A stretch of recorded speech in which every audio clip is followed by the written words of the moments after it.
Si se produce un conflicto militar en Venezuela, donde Maduro salga, ¿no? El problema de tener a Lula y a Petro en contra es que no van a salir a defender a Maduro. Y esto es una preocupación. Cada vez que tú te armas con un enemigo, tienes una persona que no va a reclamar por tu beneficio. El viaje que se lanzó a buscar negocios petroleros del sí para la India, no pueden operar si no tienen la aprobación de Estados Unidos. Cualquier tipo de acuerdo que hayan llegado era una cosa para la galería. No depende de Delcy ni de Maduro, sino del Departamento del Tesoro de Estados Unidos. Armar este escándalo gigantesco, enfrentarse con Lula, tratar de declarar persona non grata a César Morín, solamente para agarrar a 6 personas de la oposición. Pero por otro lado, si lo hiciera, se expone a acciones recíprocas.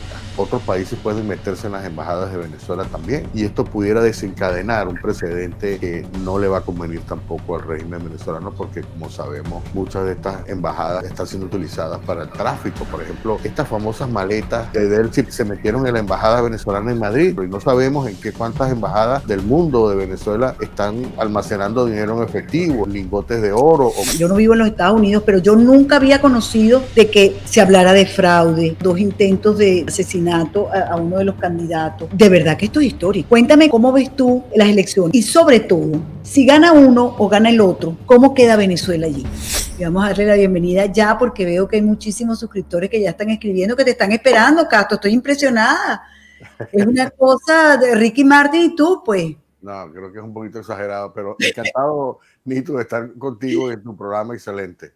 No, yo también estoy feliz de tenerte. Tú sabes que te queremos mucho, te tenemos un gran aprecio, pero sobre todo, chico, yo te tengo una profunda admiración, Castro, un gran respeto, porque fíjate que yo soy una seguidora tuya, yo soy suscriptora y seguidora.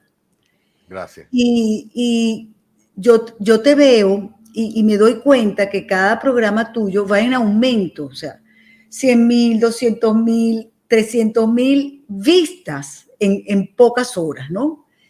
Y eso a mí primero me llena de alegría por ti. Gracias. Y me llena de alegría por la gente que te sigue y porque, caramba, son cada vez más y más a los que llegas. Y eso es importante porque, sobre todo en una Venezuela silenciada, por no hablar de otras partes del mundo, porque tú sabes que hay silencios en muchas partes del mundo. Ver que llegas a tanta gente a través de este medio, a mí me da mucha alegría, me contenta muchísimo, ¿no? Pero además porque siento que hay un respeto muy grande hacia ti y sobre todo algo muy importante en un periodista, que hay confiabilidad en ti, confían en lo que estás diciendo.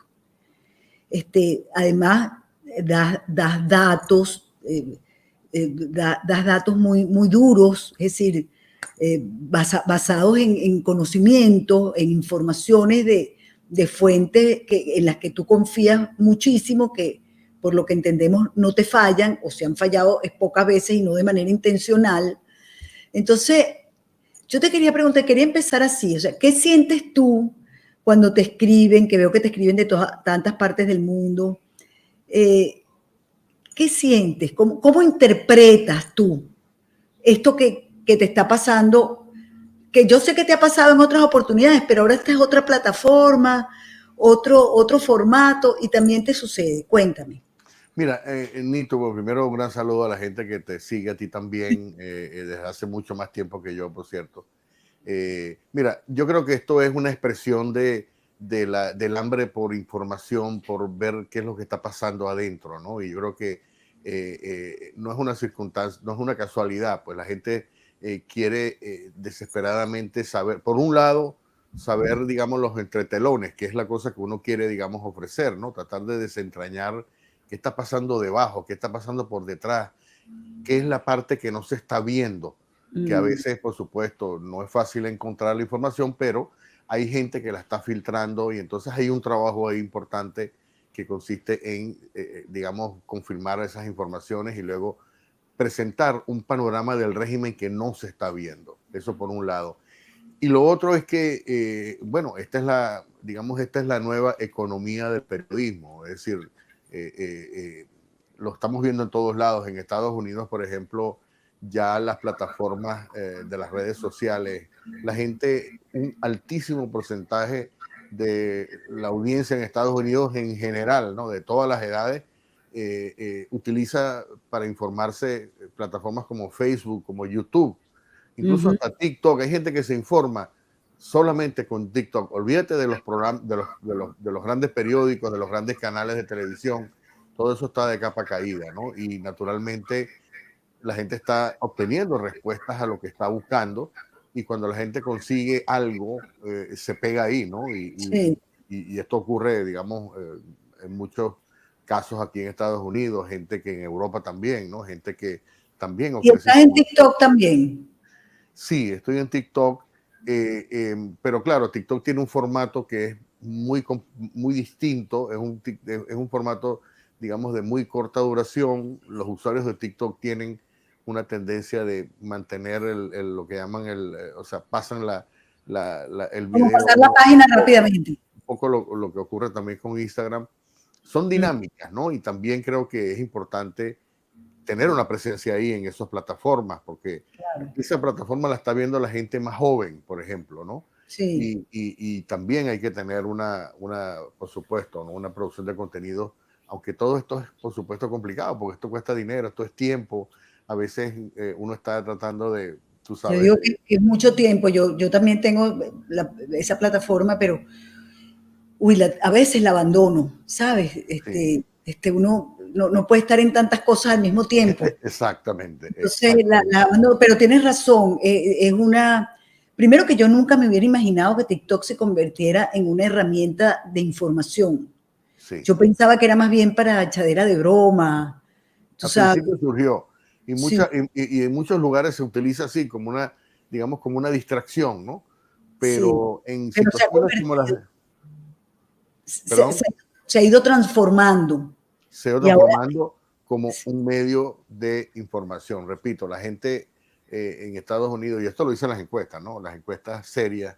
Hay ujú, una encuesta famosa de Pew Hispanic Center que estudia las tendencias, por ejemplo, no ajá. solamente de los hispanos, sino en general, ¿no? Las tendencias en el consumo de la información.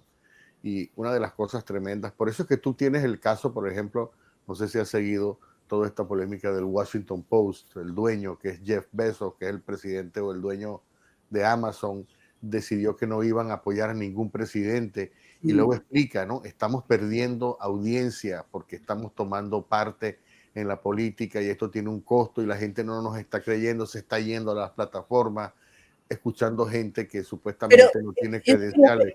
yo te quería preguntar, ¿y tú por qué crees que hicieron eso de verdad? ¿Por qué decidieron no apoyar a Kamala a estas alturas del partido? Yo creo que no les gusta la candidata por un lado, Mm, pero por otro ellos están viendo el daño. Es decir, el Washington Post es un periódico que da pérdidas. El año pasado pierde centenares de millones de dólares al año. Es decir, no es un negocio viable. Y como influencia, quizá tampoco reporta ganancias a un tipo como Jeff Bezos, que tiene todo el dinero del mundo. Pero esto también pasa con el New York Times y pasa con sí, todos los periódicos. Todos los días hay un anuncio de un periódico menos que deja de imprimirse. Ahora pasó, por ejemplo, en New Jersey con un periódico que tenía 157 años de publicarse y ya no se va a publicar más, porque ya imagínate. la economía cambió, ¿no? Y tú lo ves también en los canales como Univision. Univision abrió las puertas a Trump para que los mismos latinos le hicieran preguntas. Bueno, porque se dieron cuenta que ellos no pueden, digamos, darle la espalda a esa parte del país que sigue a Donald Trump. Yo creo yo creo, y a mí me gusta mucho que haya pasado esto, Castro, porque yo creo que es como, yo no sé por qué tengo hoy la imagen tan borrosa, yo creo que es mi internet que está fallando. Eh, yo creo que las sociedades le pasan factura a los medios cuando no dicen la verdad. Sí, tiene un Y, costo. Y cuando tienen un sesgo en lo que informan, ¿no? Entonces, y eso es una de las cosas que ha pasado aquí en Estados Unidos. Aquí ha habido, digamos, una prensa tradicional, ¿no? Lo que llaman mainstream media aquí en Estados Unidos, que ha tomado posición, ha tenido posiciones, por ejemplo, en sintonía con la izquierda, ¿no? Esto no es un secreto. Y la gente, por supuesto, se ha sentido desplazada, ¿no? Y no confía. Simplemente dejan de comprar el periódico, dejan de comprar la suscripción digital y se van a todos estos proveedores, todo este contenido que está explotando en las redes sociales, ¿no? Esto puede tener cosas buenas y malas, ¿no? porque obviamente esto es un océano, es una selva también, ¿no? De información, y la gente, por supuesto, no es tonta, ¿no? La gente va validando. Tú puedes ofrecer una información, pero si yo lo que estoy diciendo cada vez tiene cosas de mentira, la gente se da cuenta. Oye, pero este tipo está diciendo mentiras, es un mentiroso, inventa cosas, ¿no? Hay maneras de confirmar, la gente va aprendiendo a distinguir quién está haciendo. Es como lo que dice gente como la cosa disparatada del día de ayer de Jorge Rodríguez, ¿no? El país que pinta en esa carta que le envía a Celso Amorín. Es una cosa cínica y la gente dice, oye, este tipo piensa que yo soy un estúpido para no darme cuenta de que lo que le está diciendo es falso, ¿no? O esta afirmación del canciller Iván Gil, que no, lo de Iván Gil fue, no. Por favor, ¿no? Entonces, la gente se da cuenta, la gente tiene un training, sobre todo la gente que sigue, por ejemplo, en el caso de la crisis nuestra de Venezuela, y ellos saben, ¿no? Ellos saben cuándo miente, ellos saben cuándo Diosdado que se la pasa mintiendo, ellos saben las mentiras de Maduro que son todavía cada día más descaradas, ellos saben todo esto, esta cosa digamos, o sea, esta estrategia, ¿no? De ofrecer de pintar un país que no existe, por un lado, y la gente por otro lado, y esto es un elemento importante, Nitu, la gente necesita esperanza, ¿no? Necesita tener, digamos, la moral, ¿no? Y esto es un factor importante porque muchas veces de tanta información negativa que hay, ¿no? Yo, por ejemplo, cada vez que leo el tema de Venezuela, los abusos de los presos, los detenidos, el sufrimiento de los niños, estos que están, las mamás que están sufriendo, el tema de la pobreza en Venezuela, ¿no? El tema de la corrupción terrible, como una persona como Alex Saab, por ejemplo, ahora tienen entre sus manos el manejar fondos, cuando es un tipo que se robó claramente millones de dólares para su bolsillo. Sí. Entonces la gente se desilusiona, ¿no? Y una de las tareas de las dictaduras, y esto es una tarea, por ejemplo, que los cubanos perfeccionaron, es transmitir la desesperanza, es sembrar la desesperanza, para que la gente diga, mira, tú tienes que resignarte. O sea, ese es el mensaje que ellos quieren transmitir, ¿no? Nosotros somos invencibles, nadie nos puede quitar de aquí. Entonces la gente cae muchas veces en la trampa, que no estoy culpando a nadie, simplemente la gente dice, no, ya aquí no hay más nada que hacer, ¿no? Entonces el trabajo de uno es decir, mira, lo que te están vendiendo no es tal. Esa fortaleza que ellos están vendiendo no es verdad. Ahí hay una pelea durísima, hay unas complicaciones, hay unos ataques, y justamente eso es lo que uno trata de hacer, ¿no? Destapar esa realidad por debajo. Pero no es por dar esperanza, es porque es la verdad, además. O sea, exacto, por supuesto. es la verdad. O sea, y es lo que te digo otra vez, cuando uno trata de informar, apegado digamos, a los hechos, y a mí me gusta documentar lo más posible con toda la información que uno recibe, confirmar ciertas informaciones, etcétera. Pero tú te das cuenta que el país que está por debajo es un país de desastre, ¿no? De desastre de ellos, quiero decir, ¿no? De conflicto interno tremendo. así es. Y por otro lado... De conflicto interno y de conflicto externo, porque yo voy a pedirle a Pedro que nos ponga en pantalla un Instagram que sacamos precisamente de la cuenta oficial de la Policía Nacional Bolivariana. Ahí lo tienen en pantalla. Yo chequeé bien, es la cuenta oficial, sin duda alguna, de la Policía Nacional Bolivariana. Y fíjate que ellos le dicen esto, el que se mete con Venezuela se seca, y se ve claramente que es la imagen de Lula da Silva. Se lo envían a Mazo 4 de febrero, dice, el que se mete con Venezuela se seca, nuestra patria es independiente, libre y soberana, no aceptamos chantajes de nadie, no somos colonia de nadie. Y se lo postean o se lo envían también a De Cabellor con el mazo dando. Esto, en el momento que yo lo vi, tenía 18 horas al aire. Ahorita en este momento de tener unas 23, 24 horas, o sea, un día. Y esta es la Policía Nacional Bolivariana, con una amenaza directa a un a alguien que fue aliado y que no han querido, porque con esa carta por ejemplo, de Jorge Rodríguez, se mete con Amorín, pero no se mete con Lula. Es decir, habían tratado de que hubiese un puente, pero yo creo que con estas cosas los puentes se rompen, ya no quedan puentes, porque ya está una amenaza de la Policía Nacional Bolivariana, que bueno, que su jefe máximo, por supuesto, es Nicolás Maduro, y los ministros, tú sabes, el hombre fuerte del país. Entonces, ¿qué opinas tú de esto? O sea, como lo veo yo, que se rompió el puente, que no me importa lo que diga Lula. ¿Cuál es tu impresión de esto? Mira, cada vez que yo veo este tipo de mensajes, yo veo, digamos, dos niveles, ¿no? Primero, esa intención que aparentemente es obvia, ¿no? De tratar de atacar, ¿no? A las personas que se oponen, no importa quién sea, ¿no? Y eso es una estrategia típica, además, de la izquierda, de otros regímenes. En Cuba, por ejemplo, se hace mucho eso, atacan, ¿no? Un ataque ad hominem, o sea, ad hominem quiere decir que la persona es objeto, por el solo hecho de oponerse, ya entonces es considerado un enemigo. Pero por otro lado, que es la parte que a mí más me interesa, es ¿por qué razón envías este mensaje? ¿A quién le estás enviando este mensaje? Yo creo que este tema de la disputa con Brasil está teniendo repercusiones a lo interno, no solamente digamos, del chavismo o del madurismo, de lo que quiera que quede, sino también del sector militar, ¿no? Es decir, esto es o sea, esto es una reacción a un mensaje que dice hasta Lula se nos fue, nos estamos quedando, nos estamos quedando solos, ¿no?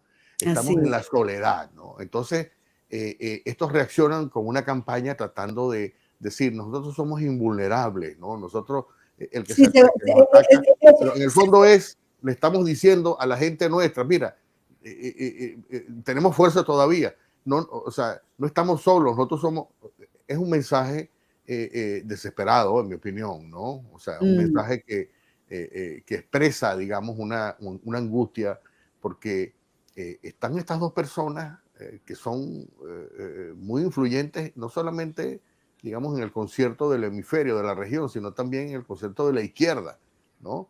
Y yo me imagino que si se produce un conflicto militar en Venezuela, donde Maduro salga, ¿no? El problema de tener a Lula y a Petro en contra es que no van a salir a defender a Maduro. Y esto es una preocupación.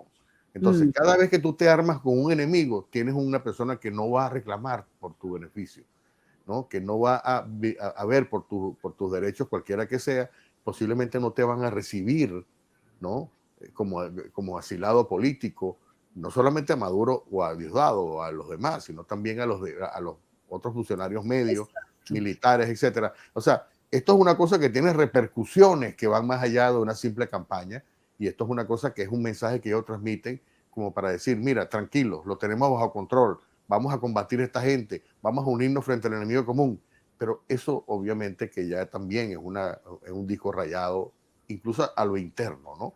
Y naturalmente esto está ayudando a convencer a otros países de decir, oye, estos tipos están tan mal que Brasil, que es el creador del Foro de Sao Paulo, les está dando la espalda. Que eso significa que se la da el foro completo. Y el foro no ha podido. Mira, el foro mandó emisarios. Allí estuvo, por cierto, dentro del foro del grupo de emisarios observadores electorales, estuvo Zapatero. Estuvieron tres expresidentes, ¿no? El presidente Samper y Leonel Fernández de República Dominicana. Los dos salieron a decir, mira, aquí no hubo transparencia, no han presentado las actas. Zapatero se cayó la boca, pero el secretario del Foro de Puebla, que ahora es el que sucede a Foro de Sao Paulo, que es un político corrupto de Chile, está viajando constantemente a Venezuela, ¿no? Pero tú no ves que haya una acción en conjunto, ¿no? Como para defender a no han podido. No, nadie se atreve. O sea, no han podido. digamos, la imagen de Maduro está tan podrida en la izquierda que ni siquiera los países de la izquierda se atrevan a defenderlo públicamente. Y fíjate, no solamente esto que está pasando con Lula, sino que entonces ya también el canciller de Colombia dijo, miren, hasta el 10 de enero lo reconocemos, después de ahí. Y entonces yo te pregunto a ti, ¿qué va a pasar después del 10 de enero de verdad? Porque si Maduro ¿cómo se llama? Se juramenta, la verdad es que quedará Ingrid muy solo.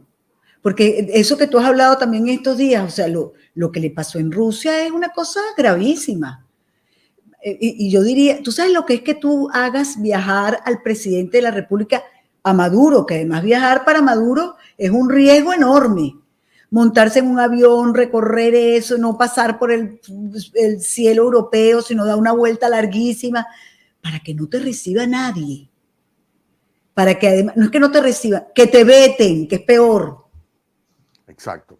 Y no solamente Brasil, ¿no? Porque ahora el comentario es que, mira, el hecho de que tú te consigues con uno de tus aliados más importantes internacionales, que es China, ¿no?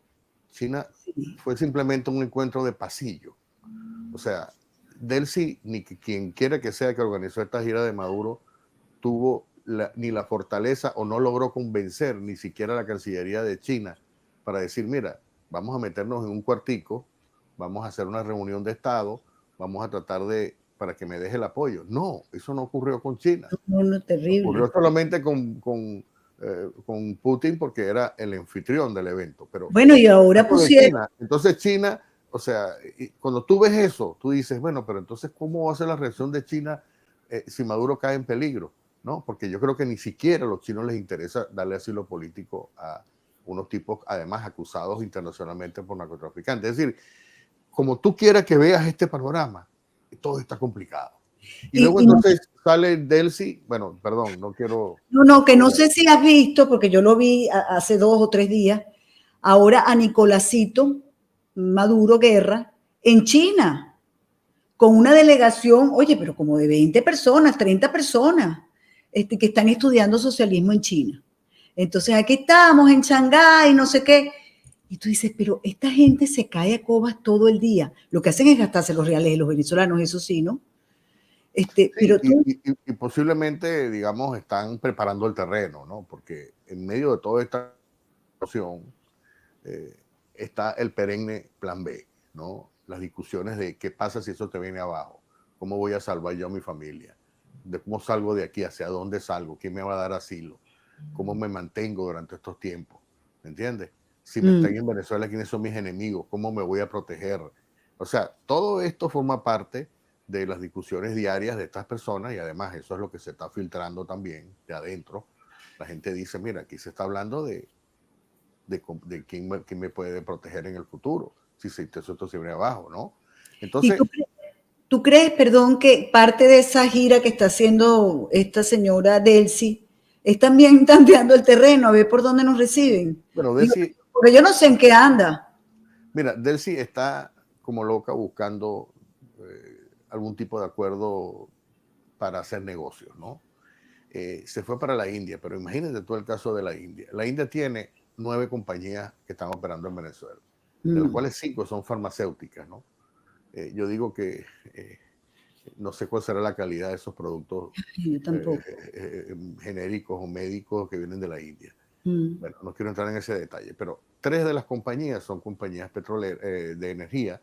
Una está invirtiendo o quiere invertir en el terreno de la producción de hierro, en la antigua, digamos, el emporio que estos tipos acabaron con ese emporio de Guayana.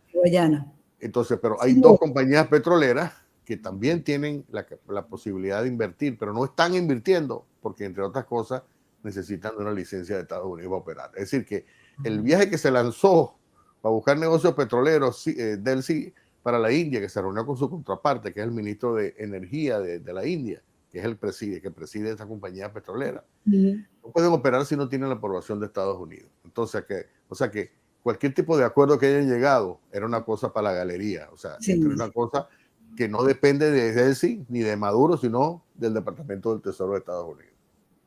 Una cosa absolutamente... Y de la India, ¿dónde está ahora? En Camboya. Yo no sé es que yo no sé dónde está. Sí, creo que era en Vietnam o algo así, ¿no?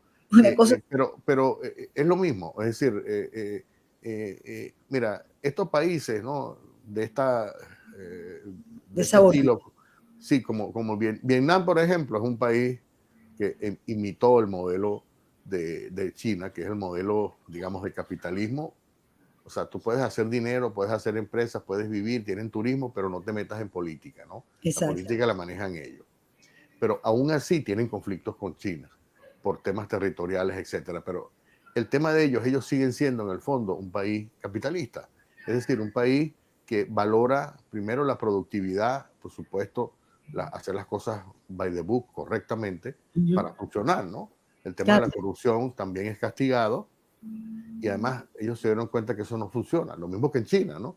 En China la persecución que hay contra los niveles de corrupción es tremenda, pero y además parte del declive que tiene China en este momento, la caída, por ejemplo, del sector de bienes raíces, han cerrado más de 40 bancos es por la ineficacia de la burocracia china que está al frente de esas cosas, y ha habido castigos, ha habido sentencias de muerte, lo que sea, ¿no? Pero si vas a hacer negocio con Vietnam, y no se va a dar cuenta inmediatamente, bueno, pero tú me quieres que ponga plata en Venezuela, ¿y quién va a fiscalizar eso? ¿Y quién va a garantizar que la plata que yo ponga ahí me va primero, a generar un beneficio y segundo, que me pueda permitir sacar los reales? Es decir, y es una cosa que ellos han fabricado, un modelo de país como el que existe en Venezuela, donde no hay garantías de ningún tipo, ¿no? Y lo hicieron para atacar al sector privado, pero eso lo ve todo el mundo. No, y además, esta cómica que tienen ahorita con Brasil, por ejemplo, hoy estás chévere conmigo, pero mañana me odias y quieres que me seque. Y mira, entonces te quito las compañías o te robo la plata, ¿no? Claro, porque aquí quien manda soy yo y punto. Por eso que eso es un tema, eso es un país, o sea, eso es un sistema que estaba destinado al fracaso. Es decir, eso nadie, repito, ¿no? China tiene 10 años que no pone un centavo en Venezuela. ¿Okay? Sí. Y no lo va a hacer. Y no va a poner dinero, los rusos tampoco. Y acaba de decirle a los cubanos chao. Y no solamente Putin le dijo a los cubanos chao también, los rusos, ¿no? Es decir, que, mira, esto es un tema de realidades, ¿no? Que todo el mundo, mira, y el tema de los BRICS no es solamente Brasil, los chinos tampoco decían, bueno, pero ¿qué aporte hace Venezuela? ¿No? ¿Cuál aporte? O sea, ¿qué garantías, qué prestigio trae Venezuela para los BRICS? Al contrario, trae el desprestigio. Bueno, y eso que estamos hablando de unos países que para nosotros que somos demócratas tienen un desprestigio absoluto. Pero imagínate tú, dentro de esos desprestigios, no aceptaron, vetaron a Maduro. O sea, es increíble. Es increíble. Porque bueno, sabemos cómo es digamos, el sistema chino, sabemos cómo es el sistema ruso, sabemos las cosas que pasan también en esos países, la India, etcétera, etcétera. Imagínate tú, vamos a decirte, para nosotros que son censurables, imagínate tú, los censurables censuraron a Maduro. Esto es increíble, esto es increíble. Está al final de la cola de los despreciables. Así es, exactamente, esa es la palabra. Mira, tenemos comentarios de nuestros suscriptores, vamos a leer algunos y vamos a seguir después en otro tema. Y es Javier Jesús Martínez, que nos dice, el amigo Castro es el más cotizado en la actualidad por su seriedad. Bueno, fíjate, yo no lo estoy cogiendo. Compromiso y sus buenas fuentes. No me pierdo este programa con dos grandes. Pero no hace preguntas. No, bueno, no, pero te está tirando una flor, qué bueno. Está bien. Es que no siempre hacen preguntas. En el tuyo es que hacen preguntas, que hacen comentarios, y si quieren hacer preguntas también pueden. Excelente. No me pierdo este programa. El señor Castocando es un profesional de altura, dice Luzmila Matas. Gracias. Tenemos otro, José Agudelo Amazon. Buenas noches, saludos desde Caja Seca, Zulia. Qué buena entrevista será. Castocando es muy veraz. Vienen días de libertad. Mira, Casto, estás bañado en agua de rosa. No. María Cortina, que suena como María Corina. Buenas noches, Nitu. Gracias por los invitados de lujo con quien nos informan todas las noches. Bendiciones infinitas desde Colombia. Qué bueno, muchísimas gracias. Qué bueno. Otro, Marina Yeribet Vázquez. Buenas noches, señora Nitu. Gracias por las buenas informaciones y por siempre tener en su gran programa a los mejores. Dios nos bendiga a todos. Fuera Maduro, Venezuela será libre en el nombre de Dios. Yo solamente agrego amén. Rosamad 2207, buenas noches desde Zaragoza, España. Oye, y lo que ha pasado allá en Valencia, un abrazo fuerte a todos los españoles de Valencia y venezolanos que también están sufriendo, bueno, este desastre que pasó hace ya 2 días. Zulay Torres dice, excelente el periodista Ocando, y te aplaude. Milixa Briceño, excelente, Nito, tu invitado de lujo. Noris Brand dice, Casto, ¿y tú lees toda esa librería que tienes en pantalla? Hola, Nito, y si la lees, yo le voy a decir Nito, algo. tú has visto esa librería tú misma, ¿no? Y subrayado y marcado. Esa biblioteca. Sí, señor. Es impresionante, pero lo ha leído todo. Es una Sarmiento, y eso que ahí sale un pedacito, porque es mucho más grande. Sí. Conectada, dice Edda, desde Acagua hasta Aragua. Un gran abrazo para ti, Edda.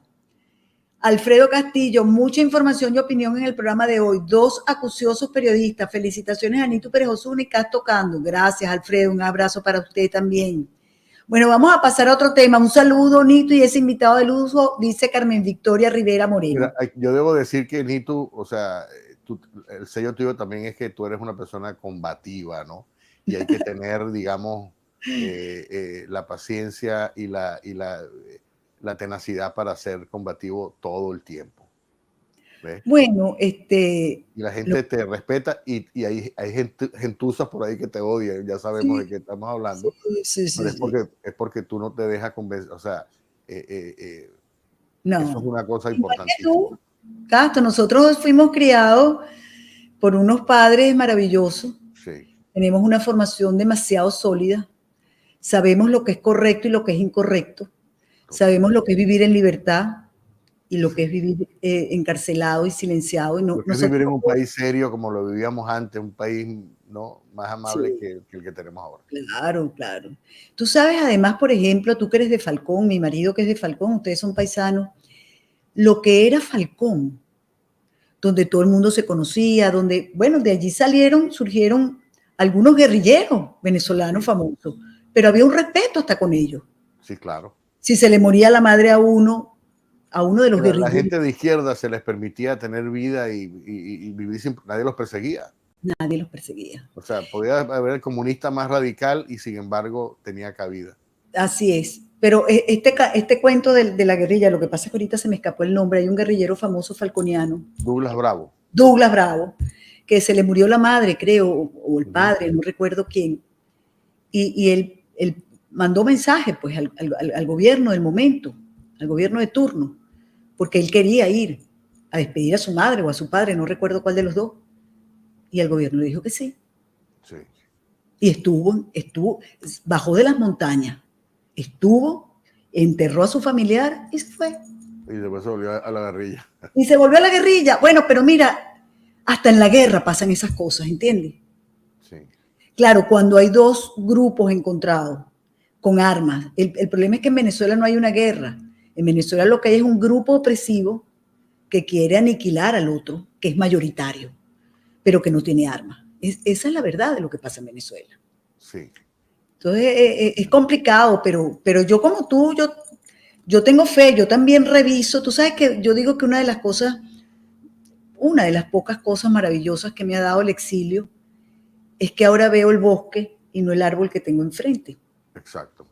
Entonces eso te da un panorama diferente. Tú dices, en Venezuela cuando estás adentro tienes el árbol que no te deja ver más allá, ¿no? Pero cuando estás aquí y ves el bosque, es otro el análisis que puedes hacer, ¿no? Mira, yo te voy a poner ahora esta página del diario Las Américas. Aquí en pantalla se los voy a poner a todos. Porque el titular principal dice, por supuesto, cita con la democracia el futuro de la nación. Y abajito dice, con un país dividido, campañas permeadas por ataques y hasta intentos de homicidio, las presidenciales están llamadas a ser históricas. Y la verdad es que me pareció un resumen extraordinario. Porque es que aquí ha pasado de todo. Yo no vivo en los Estados Unidos, pero yo nunca había conocido de que se hablara de fraude, hubiese habido no uno, sino 2 intentos de asesinato a uno de los candidatos. O sea, de verdad que esto es histórico. Cuéntame cómo ves tú las elecciones, o sea, y sobre todo, si gana uno o gana el otro, ¿cómo queda Venezuela allí? Porque yo siento que en Venezuela, y creo que en el continente en general, hay estamos como en una espera de qué va a pasar el 5, porque depende de quién gane, puede pasar una cosa o puede pasar lo otro en el continente. ¿Cuál es tu opinión? Bueno, primero comparto digamos, ese comentario que acabas de hacer acerca de que en estos últimos años han ocurrido cosas que jamás nadie se iba a imaginar que iban a pasar aquí. El tema, por ejemplo, de la división, ¿no? Yo cuando llegué aquí, por ejemplo, eh, eh, en medio de aquel conflicto famoso de las elecciones del 2000, donde se impuso George Bush, hijo, por una diferencia de 537 votos. Y es un problema que se dirimió en la Corte Suprema de Justicia, no pasó más nada, el otro candidato aceptó la derrota y simplemente hubo un gobierno incluso que se repitió otra vez por 2 periodos sin ningún conflicto, ¿no? Y había acercamiento, había diálogo entre las dos partes. Después entra la administración de Obama y en mi opinión, que viví esos 8 años de Obama, fue cambiando progresivamente las cosas, ¿no? Comenzó a hablarse de temas que no se hablaban, comenzaron a cambiarse, digamos, ciertas posiciones y comenzaron a provocarse más divisiones entre los dos partidos, ¿no? Luego comenzó la campaña desde 2016 y ahí se desataron los demonios, ¿no? Sobre todo porque todo el mundo odiaba, se desarrolló una cosa que después se llamó como el síndrome de odio de Trump, ¿no? El derangement, Trump derangement syndrome en inglés, ¿no? Que provocó todavía una campaña mucho más agresiva. Comenzó a salir todo este tema de las supuestas relaciones con Rusia, que resultaron después una invención, una cosa que no tenía fundamento. Y comenzó entonces a meterse en la política este factor de la mentira, de los fraudes y de las cosas para tratar de frenar. Luego surgió el tema de la pandemia y todas estas votaciones por correo que resultaron también en muchos casos fraudulentas. Yo no voy a decir que se robaron las elecciones, pero ahí dejó muchas dudas esas elecciones del 2020. Y luego cuando comienza la administración de Biden, se produce entonces toda esta, digamos, se movió el régimen, perdón, el gobierno de Joe Biden mucho más hacia la izquierda, es decir, el sector, y esto es una cosa que fue admitida por los propios demócratas, o sea, los miembros del Partido Demócrata que estaban en el centro del partido, digamos, que eran moderados, todos quedaron desplazados, ¿no? Entonces comenzó a ocupar, digamos, la extrema izquierda, o sea, un poco más hacia la izquierda del partido y comenzaron a imponer otro tipo de políticas, ¿no? Y por supuesto de ataques y más divisiones todavía con los republicanos. Y entonces se producen todas estas denuncias de fraude que todavía lo estamos viendo, como esta cantidad de votos que se están invirtiendo de personas. Mira, hay una decisión que se produjo ahorita en el estado de Virginia que es increíble, ¿no?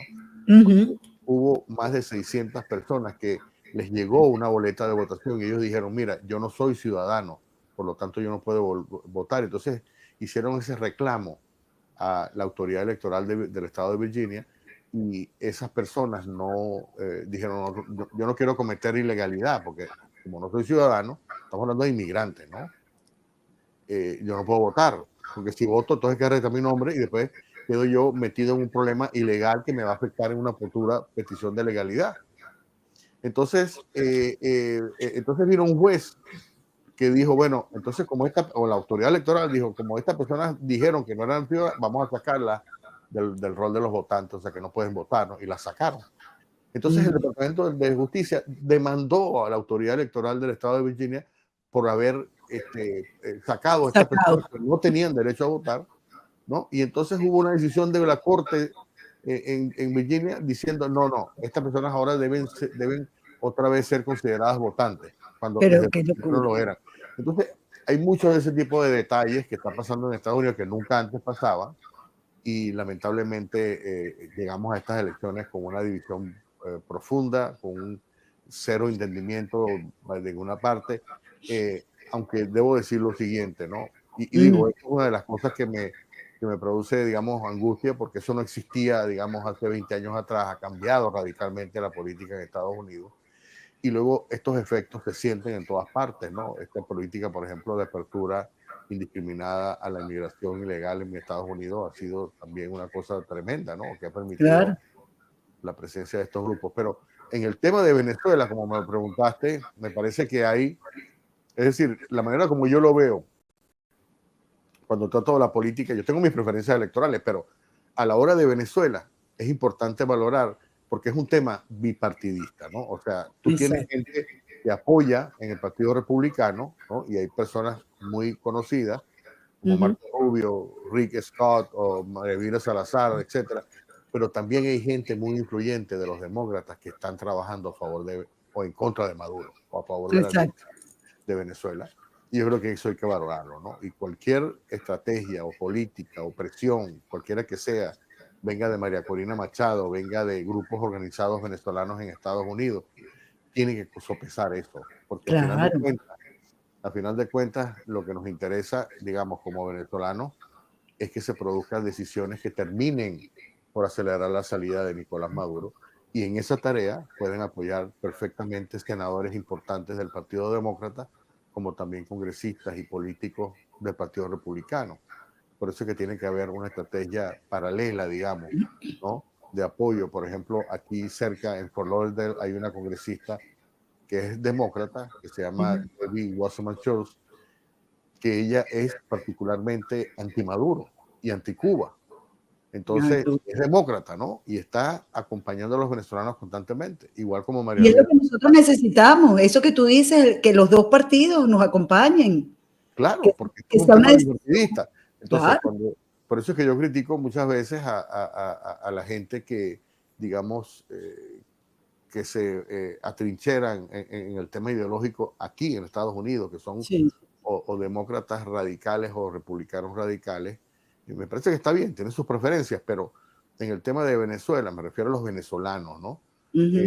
Ahí tiene que haber naturalmente un enfoque bipartidista porque es lo que más conviene, ¿no? A final de cuentas, las decisiones, hay 5 leyes, proyectos de leyes para atacar a Maduro en el Congreso de Estados Unidos. Necesitamos los votos de los dos partidos, ¿no? Para que esas Y, resoluciones pasen.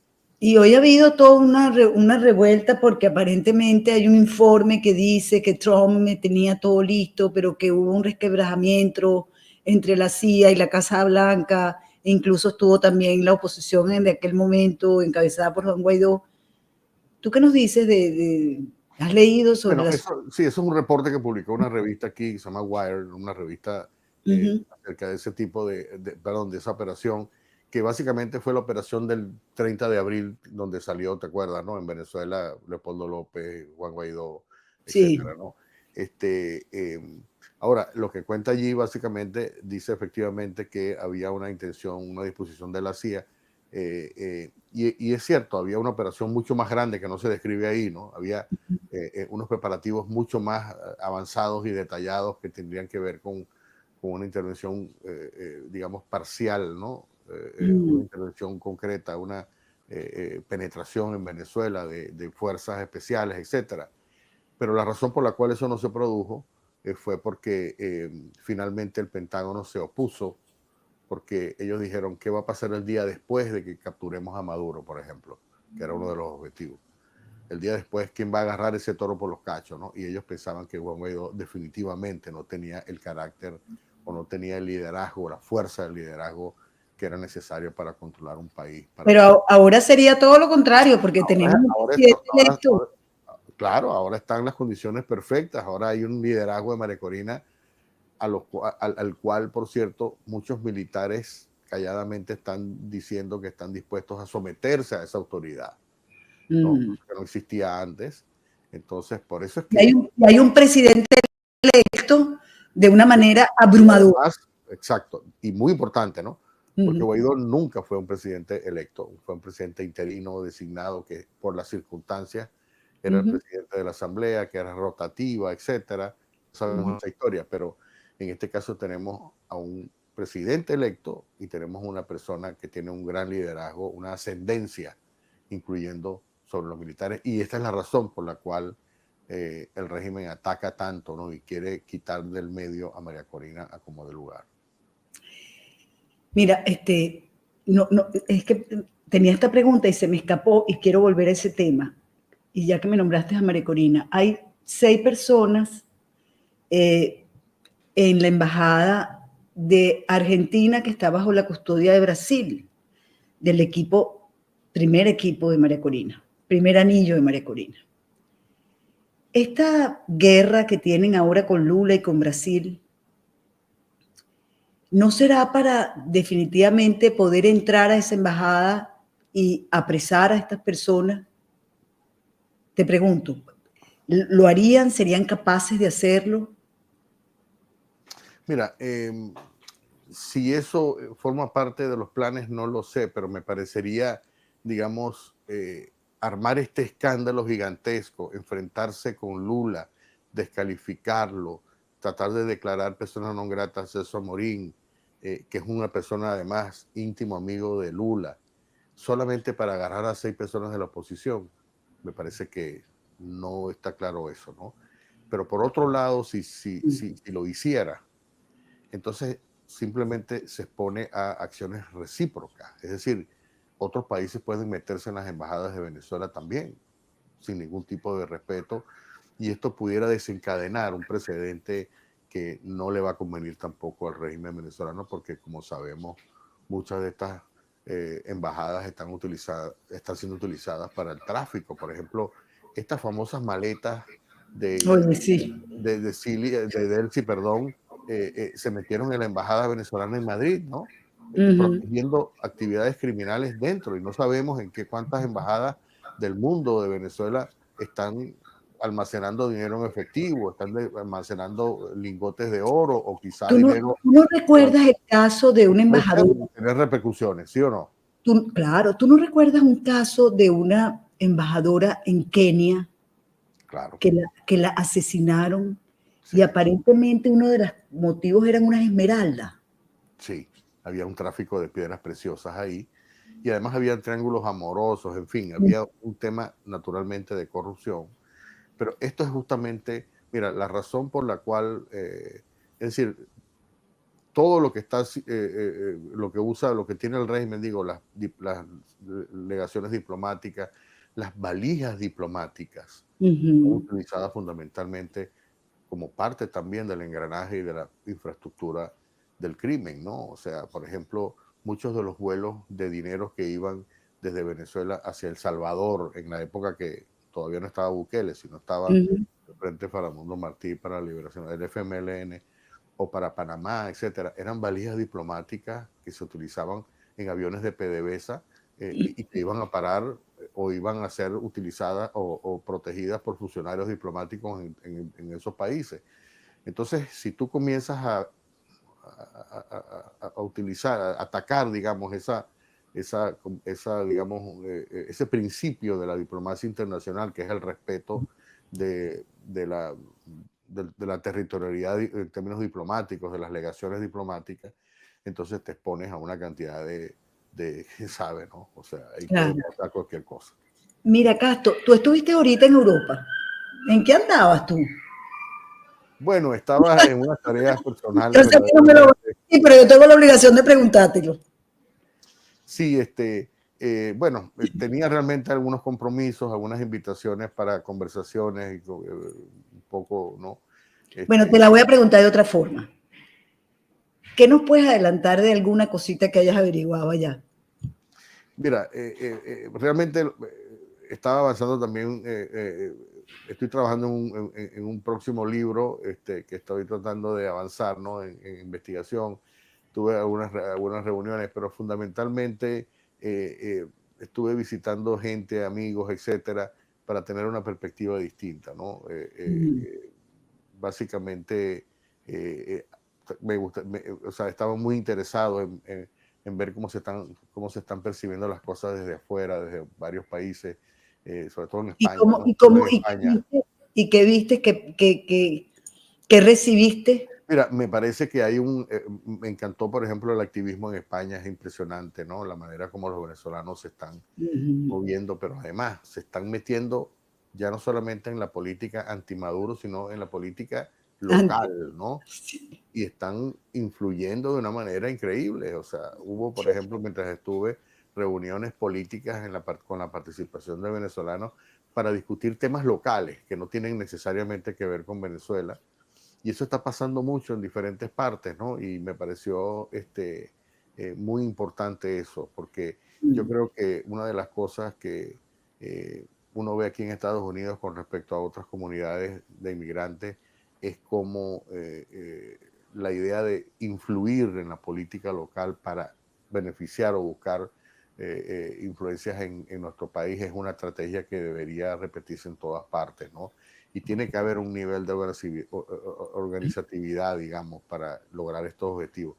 Pero además la gente está, digamos, muy pendiente de Venezuela, ¿no? Independientemente de dónde está. Hay mucha gente que quiere regresar a Venezuela, ¿no? Es uno de los clamores que la gente manifiesta mucho. Y luego hay también es decir, hay totalmente una conciencia de que donde quiera que estés, tienes que estar trabajando de alguna manera, colaborando con la libertad de Venezuela, y eso me Así. entusiasmó mucho. Mira, vamos a ver otros comentarios de los suscriptores, ya estamos terminando. Dice esta persona de apellido Rodríguez, tengo que poner esto más grande para poder ver, Nayibe. Buenas noches, ¿qué sabe usted de que Freddy Bernal está en conversaciones con el ministro de Justicia de Irak? Eso es directo para ti. Sí, realmente lo que ocurrió fue que supuestamente hoy aterrizó en Táchira el avión donde venía este tipo, que no es un ministro de Justicia, sino un ministro de Información de Irán, no de Irak, de Irán. Okay. Que es una persona naturalmente que viene a fines inconfesables. Entonces, algunas personas me comentaron de Táchira que esta visita confirma efectivamente los lazos que tiene Freddy Bernal, que siempre se vendió como que era inocente de las sanciones. Freddy Bernal ha estado acusado de apoyar a grupos narcoterroristas por las sanciones aquí que ha tenido en la OFAC. De modo que él después reveló que mientras fue alcalde, se reunió muchas veces, viajó a Irán incluso, de modo que ahora para mí la lectura de esto es que ellos están buscando, esto lo he dicho ya antes, ellos están buscando cualquier tipo de alianza porque ellos están temiendo un ataque de fuerza desde el exterior, ¿no? Y una de las alianzas que ellos están desarrollando es con Hezbollah, con grupos iraníes, para proteger sobre todo zonas como la frontera, que es donde supuestamente esas fuerzas extranjeras pueden entrar, y luego Caracas, que es la plaza fundamental que ellos necesitan proteger. Jordan Onofre dice, buenas noches, ¿cómo ve Cas tocando el escenario del 10 de enero? Mira, yo creo que todavía faltan 2 meses, ¿no? O sea, me parece que todavía falta mucho tiempo, en términos de que, fíjate que, ¿cuánto tiempo pasó desde las elecciones? Han pasado 3 meses. Pudiese dar la impresión de que hubiese pasado mucho más tiempo que 3 meses, ¿no? Por todas las cosas que han pasado. Y yo creo que todavía hay mucha tela que cortar en estos días que vienen, que son 2 meses y un poquito más, ¿no? Es decir, que aquí puede cambiar la situación antes del 10 de enero. Eso es lo que yo creo, ¿no?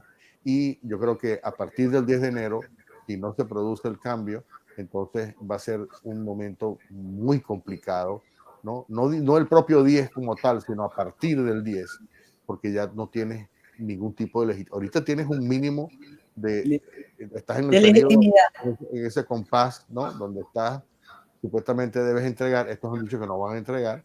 Bueno, el hecho de que ellos digan que no van a entregar no quiere decir que ellos no van a entregar. Ellos a lo mejor pueden ser forzados a entregar.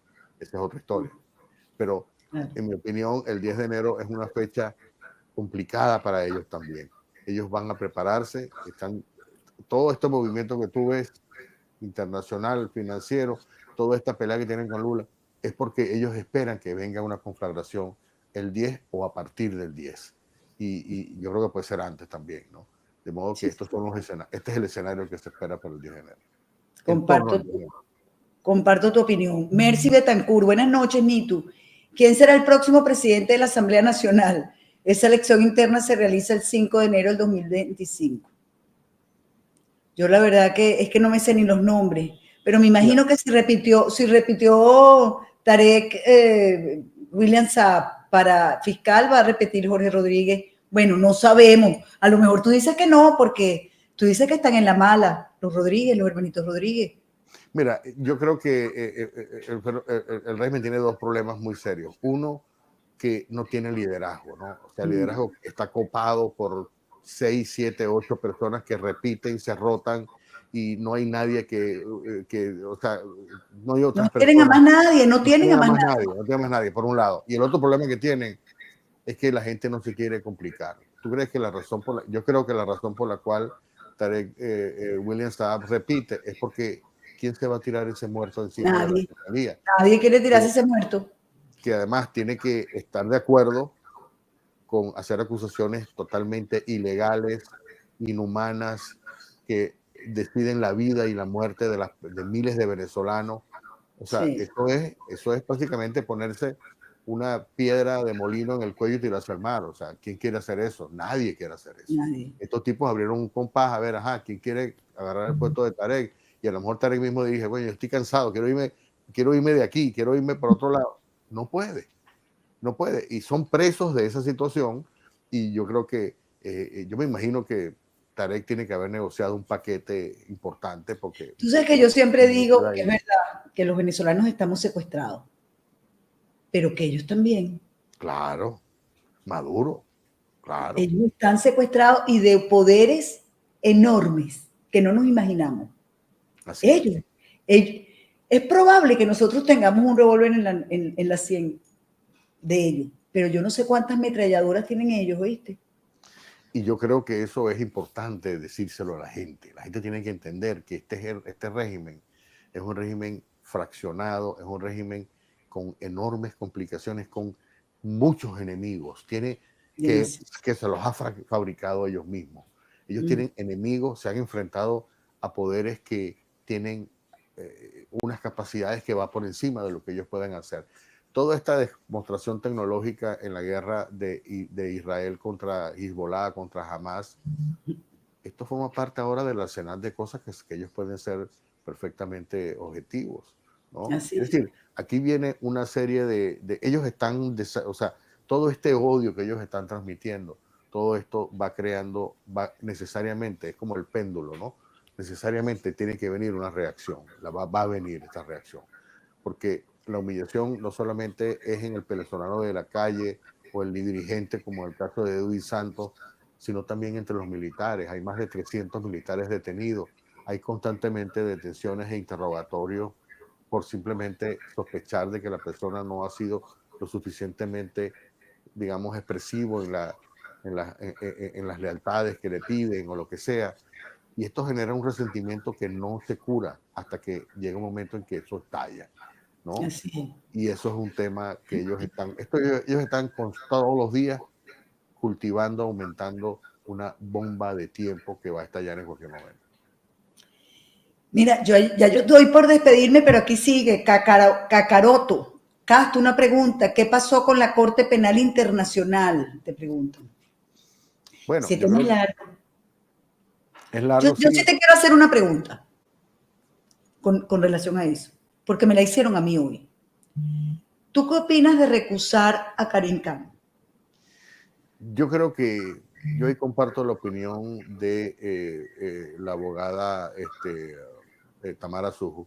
Es inconveniente hacerlo, porque recusar va a tomar un tiempo, ¿no? Lo tienen que sacar.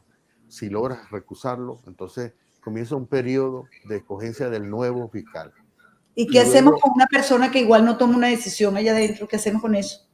¿Y qué hacemos con nombrar una persona que puede un periodo que puede durar 2 años o 3 años? Entonces ya se acabó la historia con Maduro. O sea, el cambiar a Karim Khan en este momento, si tú lo cambias, entonces Maduro se libera de una decisión de la Corte por 2 años. Agarra ese periodo.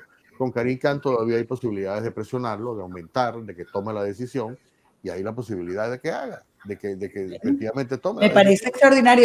Ese es un tema que yo no domino. Es más, me hicieron esa pregunta que te estoy haciendo a ti y dije, mira, yo no tengo una respuesta. La verdad es que no la tengo que estudiarlo. Por eso te la hice, ¿no? Aprovechando a Kakaroto.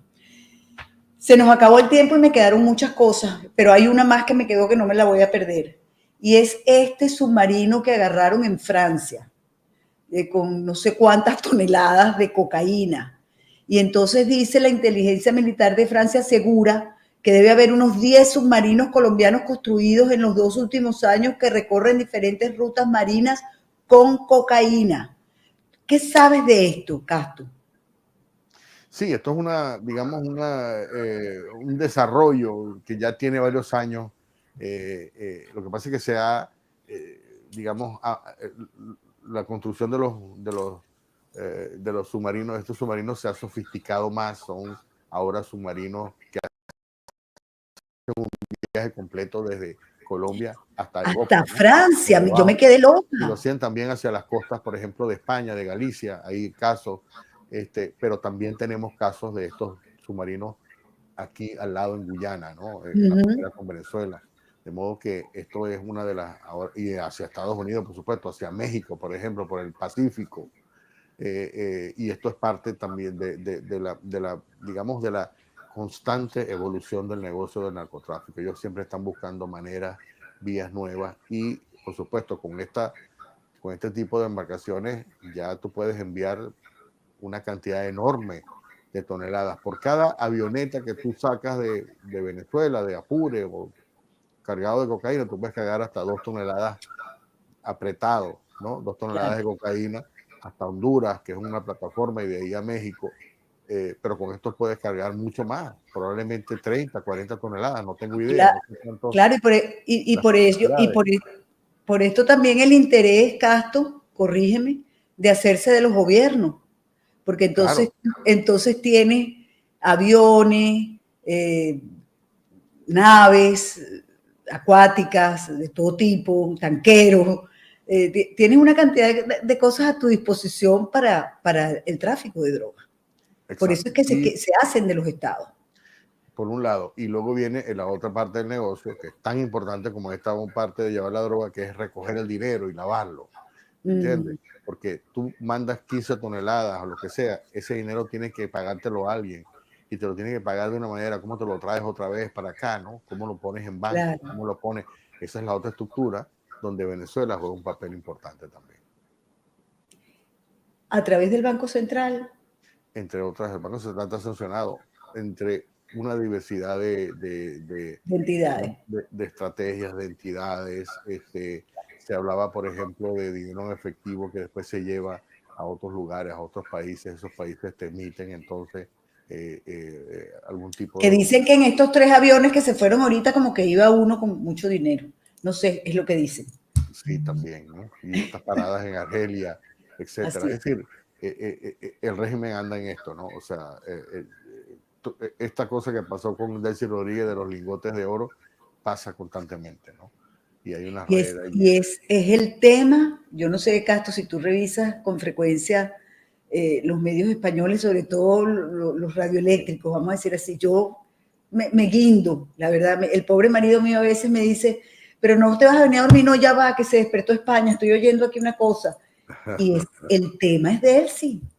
O sí, sí, Le ha hecho un daño terrible y ya todo el mundo sabe todo y todo el mundo sabe que llevó lingotes de oro, todo el mundo sabe todo. sí. Ellos no lo quieren decir. Es más, tú ves en esos medios de Venezuela, siempre están señalando a la oposición de lo que no hizo. En cambio, ellos no dicen lo que ellos son, que son unos bandidos.